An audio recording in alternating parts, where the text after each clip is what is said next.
Test করব এবং এটা রেটিং দিব 10 এর মধ্যে 8.5। তারপর আমি টেস্ট করি খাসির কলিজা, যেটা কিন্তু একদম কুচি, কুচি করে কেটে তারপরে হচ্ছে রান্না করেছে।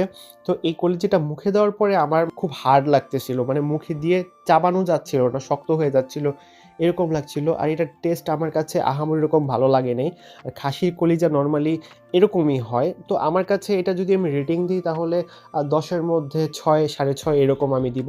তো লাস্টে আমি ট্রাই করি তাদের হালুয়া। তো হালুয়াটা আমার কাছে মোটামুটি ভালো লেগেছে। অন্যান্য যদি আমি মগজের পরে বলি তাহলে আমার কাছে এই হালুয়াটাই ভালো লেগেছে। আর হালুয়াকে যদি রেটিং দিই তাহলে আমি 10 এর মধ্যে 7.5 দিব।